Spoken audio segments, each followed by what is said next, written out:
Good morning and welcome to the show. My name is Jeff Morte. This is K24 this morning. We look at the big stories of the day right across your dailies. And also in terms of breaking news, as and when it happens, you'll be the first to know right here on the show. Welcome aboard. My name is Jeff Morte. Don't forget, you can get clued in on all the stories in your dailies. You can get yourself a copy of your PD straight to your phone. It's only 10 shillings right across the country. And the number that you need is star 550 star 4 hash. Once again, the number star 550 star 4 hash. Dial that number. Get yourself a copy of your PD. It's brought to you by the People Daily and Safaricom. You don't need any data for that. You don't need a mobile app for that. Just the number star 550 star 4 hash. Let's move right along and look at some breaking news that we have early this morning. A presser conducted by who is now the former Speaker, Nairobi County Assembly, Bichachi, citing her resignation right there, talking about leadership wrangles, threats on her life, months after push and pull between her and Governor Sonko. This has led to her resignation.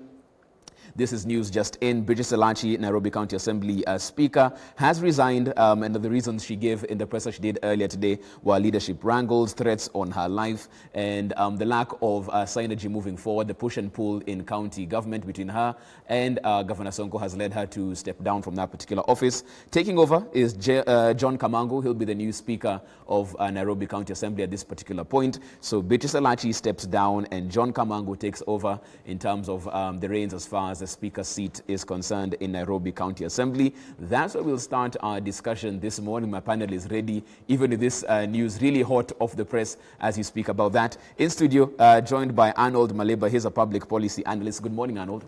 Morning, Jeff. Karibu sana. Welcome to the show. Asante. We also have East Africa Center for Law and Justice Executive Director, Joy Mdivo. Good morning. Good morning, Jeff. Karibu sana. Asante. Welcome to the show.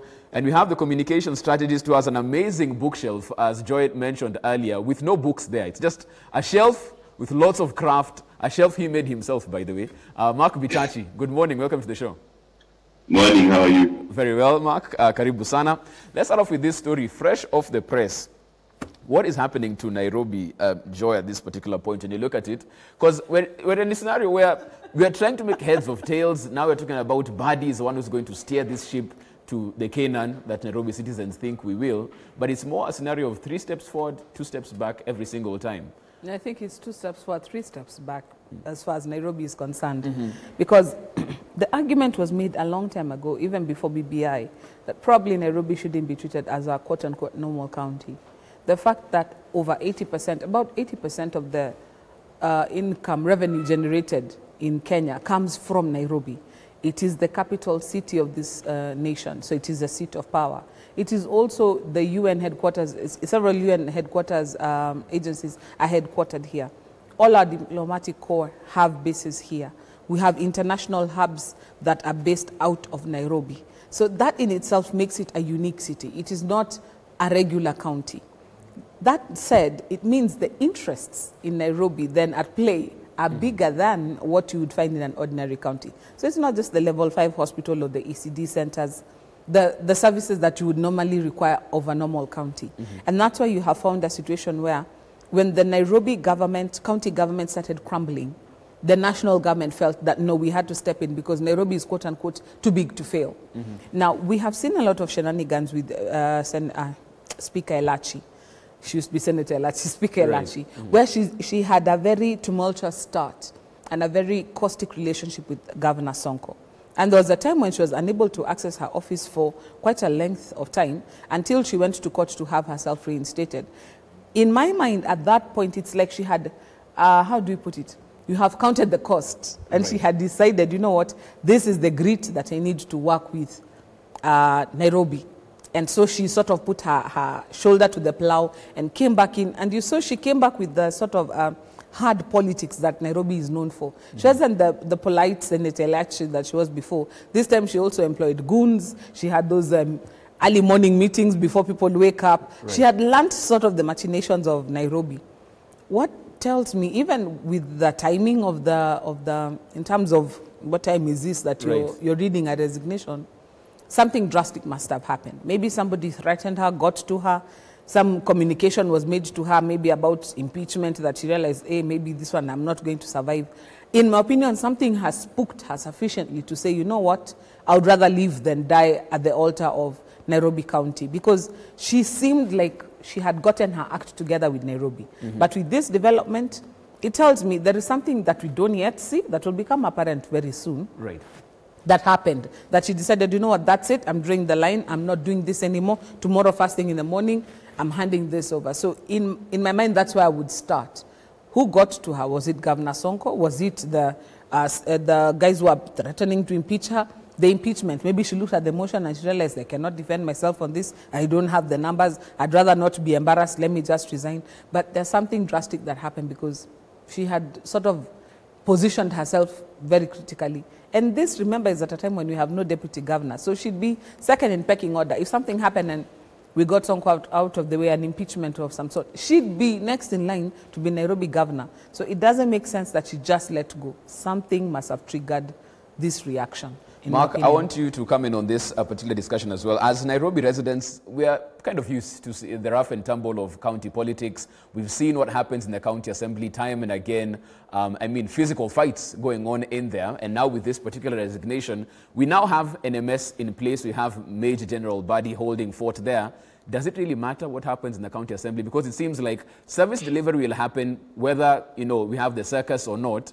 Can they continue resigning and getting into office, but Badi will deliver the goods? Is that where we stand as Nairobi residents right now? Jeff, to understand that this thing, the NMS works in spite of Sonko, not because of Sonko. That's the first thing we must underscore, that the enemy of the people, as we sit here today, is by the person of Gideon Sonko, or as I like to call him, the prison prefect. Now, the reason why this is important to underscore is we need to understand that from the beginning of his term as governor, Sonko has systematically found ways around our laws and around our constitution. In refusing to name a deputy governor after basically chasing away his deputy governor, he bought himself a lifeline and insurance against impeachment. And sure enough, when his impeachment came, everyone was so scared about what would happen to Nairobi that we ended up not impeaching the guy. Secondly, you look at what happened late last year when there was a big fight concerning county revenue, and he was advertising his chief officers of finance and his CECs of finance, firing them for the very simple reason that they had chosen to pay certain bills that were due without regard to his own interests. I will not state or even try to guess what those interests are. I think EACC and DCI have quite an opinion on that, and I will let them speak to that. But we must understand also from that example that the mistreatment of Elachi and her eventual resignation is part of Sonko's playbook. Look at how many CECs, how many chiefs of staff, how many people he's kicked out for the simple reason that they're not willing to join him in his schemes. Now, what those schemes are, I will let again the DCI and the DPP speak to that. But the trail is obvious that Gideon Sonko is not running Nairobi County for the good of the people, but is running it for his own good under the guise of Sonko Rescue Team. That's what he uses as a facade to dull the people's senses in terms of seeing what he's really about. Now, whether the NMS will survive or not, we should take a cue from what has happened to Elachi. And let me tell you, so far, every war that Sonko has gone into against an individual or a group of individuals or an institution, Sonko seems to have won by simply beating them into submission. So my question to the powers that be is, how long will you let Sonko reign terror in the halls of City Hall, and for how long will you let a madman control the most important county in the country? For how long will we stand for it? And I know there are those who are saying that this is a ruse to try and remove Nairobi as a county. No. You must understand that extraordinary times call for extraordinary measures, and we should thank God for NMS, because you can only imagine the chaos Sonko would be reigning now if he had free hand. Let me have Arnold in on this one as well, because we're at a point where we had law in place, and the bill was that in 14 days as a governor, if you don't have a deputy in place, measures should be taken against you. At this point, we are very far down the line. We've even forgotten that Nairobi should have a deputy governor at this point. And it doesn't seem like we'll get one until the end of Sonko's term, how things stand right now. Is this the making of Jubilee at this particular point in time? Because we've had the SG Jubilee try and rein in this particular governor. He hasn't managed. Leadership at the top of the party seems like they also can't control him. Is he the ungovernable governor? Is that what we are seeing at this point? Well, as to what we have seen this morning, I think I would probably just refer to Chinua Achebe's 1958 book, Things Fall Apart. There's one of those sayings in that book that I like. He says that whenever you see a toad jumping in broad daylight, then something is after its life. When Elachi, who has actually put in some very good fight for the last 3, almost going to 4 years, she's been out, come back, she's 14, she's totally a city girl, she's put in a proper fight. And if you know City Hall very well, even across the counties, there are not so many women who are actually speakers. And I think that was a glass ceiling that she shattered, and she's coming. It's actually sad that she's leaving. And like Mark said, we understood Sonko and his Sonko rescue team approach to service delivery when he was not governor. So we expected that he had a heart, and when he got into office, he would be able to deliver. Whereas it's easy to actually transfer some functions once in a while when the county government is not in a position to run them. It's difficult to actually transfer the function of legislation. So when it comes to the legislative arm of the county, you're not able to transfer that to anyone. Mm-hmm. So that will have to stay for quite a while.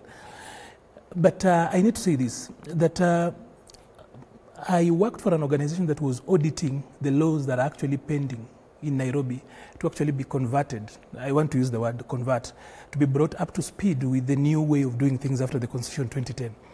And as per last week when I checked, Nairobi still has got about 400 laws that are still bylaws. You know, when we came in with the new system under the Constitution 2010 is that these devolved units, when in the days of all the decentralized units, we used to have them do bylaws and some. So at this particular time, they were to come up with laws, substantive laws, so long as they're in line with Schedule 4. So Nairobi County, as it is today, still has got 400 laws that we are using. I'm talking about 1, 2, 3 until 400 that have not really been brought up to speed. So the county assembly has got a lot of work. That's what I'm trying to say. But we have not seen the county assembly actually raise up to speed. Running Nairobi is still a problem. Even the general will struggle to run Nairobi because a number of the things he's actually going to do, he will still be doing them under bylaws.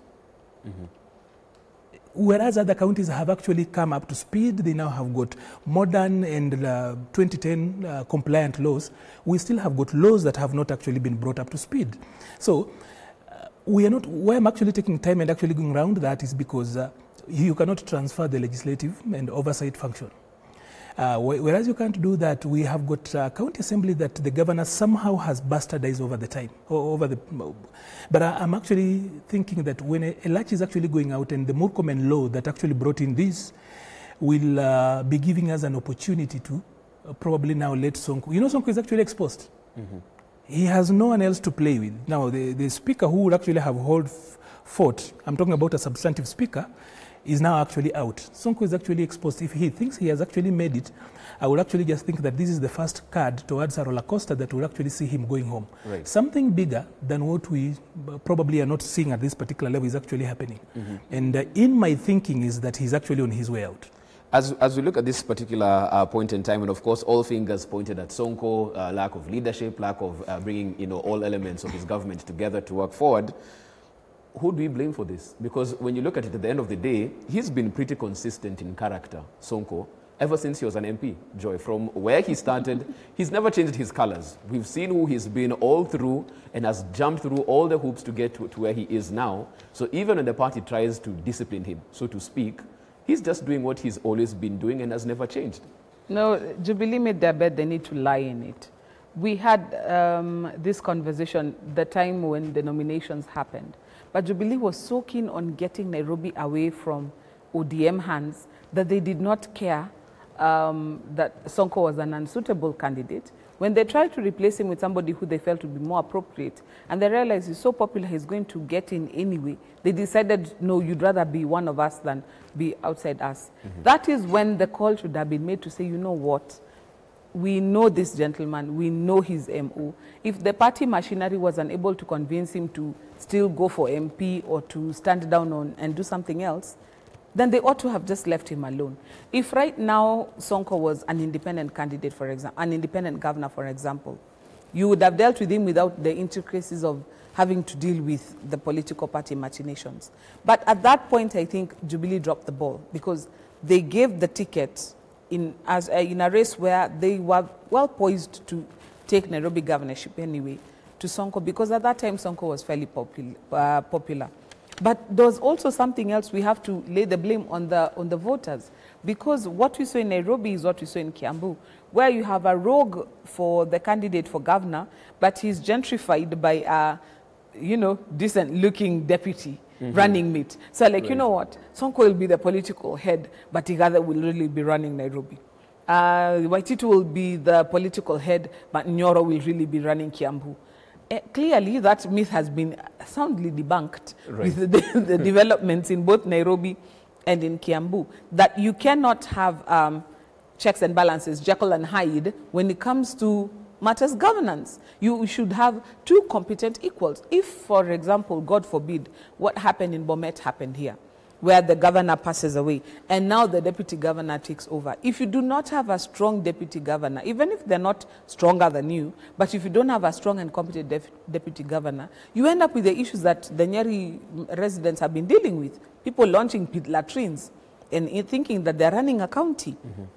So we have to come to a place where the political party has its share to blame, the voters have their share to blame, but also, like Mark has pointed out, there are times when we allow the system to be manipulated to let people get away with rape, murder, and manslaughter. We know that Sonko has a criminal record, should not have been able to have been cleared to run for office, but in this country, there are some people who get clearance regardless.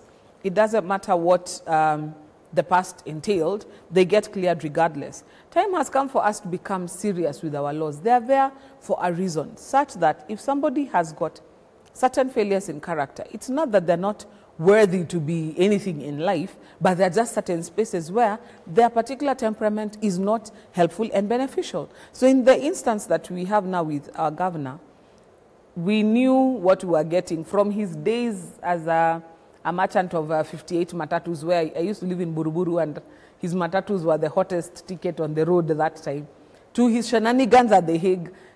You are right. There's no time Sonko duped us into believing that he could be, apart from the times when he went in the city of Nairobi, Manenos. But even then, he did not dupe us into anything. When he was running with Igade, we knew what we were put on getting. a suit. He put on a proper suit, changed. But he put on a suit with yellow hair. He still used to dye his hair. He just removed some of the bling. We knew exactly what. We kissed a frog thinking it would turn into a prince, and guess what? It's still a frog.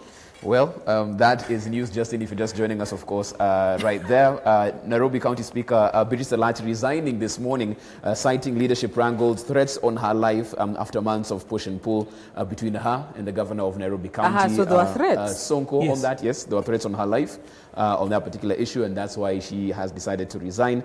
Taking her place in an acting capacity, John Kamango is going to be acting speaker moving forward. So once again, just a recap on that, Nairobi County Assembly Speaker Bichachi resigning, and taking over in an acting capacity is John Kamango. That is just happened this morning, and that's what we're discussing right here. Of course, also, we have big stories in our dailies as well. Front page of the PD talking about more pain in hospitals for COVID patients. Cost of essentials in the fight against pandemic has shot up. Government says it can no longer foot the bills that have become unbearable, leaving patients to shoulder the burden. Now, of course, this is a big story right now in all that's going on, and especially in these COVID times. Very sensitive issues right there. As you can see, some of the items that they're talking about: oxygen, surgical masks, hand gloves, sanitizers and drugs, and protective gears, whose prices have gone up. up at this particular point in time, and that is the lead story in your copy of your People Daily. Don't forget, you can actually get yourself a copy of your PD for only 10 shillings right across the country. The number that you need is star 550 star 4 hash. Once again, the number star 550 star 4 hash. Dial that number, get yourself a copy of your PD, brought to you by the People Daily and Safaricom. Front page of the Daily Nation, for Ruto allies, it's no game of chicken. A game of chicken refers to a situation in which neither side will back down for fear of seeming cowardly. The DP supporters have made a tactical retreat. That's what it is at this particular point. And they're talking about campaigns for 2022 presidency go quiet as supporters take a back seat. As you can see right there, some of his lieutenants who probably have taken less of an approach in terms of how they've been dealing with these political intrigues. As you can see right there, Mr. Bernard Shinali, Ikolomani MP, former CS Rashid Echesa, Dinde Nyoro Kiharu constituency MP as well. And that story is on the front page of the Daily Nation. The Daily Nation also looking at matters retail. Supermarkets go down with 43.3 billion shillings in debt, looking at that particular story, and the suppliers who get the short end of the stick every single time this happens. That story can be found in your copy of your Daily Nation. Front page of the Standard, Kenya's richest counties listed. Nairobi, Meru, Nyeri and Kirinyaga lead the pack in jobs, housing, education and health, while Turkana, Mandera, Samburu and Busia are poorest, according to the latest Kenya National Bureau of Statistics data. This coming at a very poignant time, of course, even as this is a key issue as we talk about division of revenue on the floor of the House, and the ranking is right there on the front page of your Standard. Also in the Standard, Coast Tycoon ordered to repay 1.8 billion shillings he got for SGR land. High Court directs Mohammed Jafar to return the money he was paid by the National Land Commission in 2014 after it found that he illegally evicted squatters and registered the property in his name. This story can be found on page 20 of your Standard this morning. Finally, from page of the Star, why Uhuru will support Raila in 2022. Jubilee Vice Chairman says President Kenyatta wants to settle pre-independence historical debt. Those utterances, of course, really took the political circles by storm on that one. Morade says Odinga, the best person to guarantee peace, development and stability. And that story is the lead in your copy of your Star this morning. So these are some of the issues we'll be talking about today with my panel. I want us to look at the front page of the PD. More pain in hospitals for COVID patients. Cost of essentials in the fight against pandemic has shot up. Government says it can no longer foot the bills that have become unbearable, leaving patients to shoulder the burden. A government talking about not being able to, shoulder these particular bills, and the same government that's been giving 1 billion shilling tenders to, 1-month-old companies, really, does it have the right to say it can't foot these particular bills with how it's dealing with its procurement, especially now, Arnold? I do not think the corruption cases that have been reported are government's policy. They're not. Those are cases that are happening along the chain within the bureaucracy, but that is not government's policy. So when government actually says that the cost is unbearable, they're being real. The only problem I have with that is that we are just about to hit, in their own projections, is that we could actually hit the peak later this month and next month. So if they actually are already sounding this way and we are headed to a peak, according to their own words, I would be worried. But this is the price we pay for a dysfunctional system. For quite a long time, our health system has been mismanaged. So even when production and everything is going back to normal, like China has gone up 11 times from where they were at the peak of COVID in production and everything else, you realize that still production is, they're talking about costs going higher. Even when we think that at this particular time, now that people have put into place systems to ensure that they take care of this, and some industries and sectors that were taking care of this have actually gone back to some level of operation, I really do not understand the economics in why this is actually going up. Okay. But if they say so, I also do not think that as a country we exist to take care of COVID. We have not been working, not everything has been working optimally, and we put a lot of resources towards this. So it's true that, honestly, this is a bit of draining when we are not even producing effectively. We are working out, and I know that KRA is also struggling to meet the basics of the projections they had put in place. So even as it gets around this, I think it's also for us to take care of ourselves. this is not about government. It's important that we actually insist that it's a pandemic, so it's not entirely about government. There is what they can do. Let me get Mark in on this one as well as we get to our first break. Mark, we have a minute to go, so you need to be brief on this one, because Arnold says, yes, that corruption isn't government policy, but as you know, the electorate, as the citizens, they feel the buck stops there. When you have a government that spends 4 million shillings on tea and snacks, doesn't really scrutinize how these big tenders are going, especially during this COVID time, it can turn back to citizens and now talk about not having money, yet it wasn't really fiscally prudent on making sure every single shilling is accounted for, especially during this time. What's your take on this particular headline on the PD this morning? It's a double-edged sword in the sense that, number one, we have to be very clear. The cost of masks and the cost of things within the healthcare sphere has indeed quadrupled over the last few months. The government is not lying when it says that this is a very expensive venture. And let's remember, when you're talking about treating this with COVID, you're not just talking about the time you enter into hospital. You need to understand that those nurses, doctors need to be in PPEs nearly every day.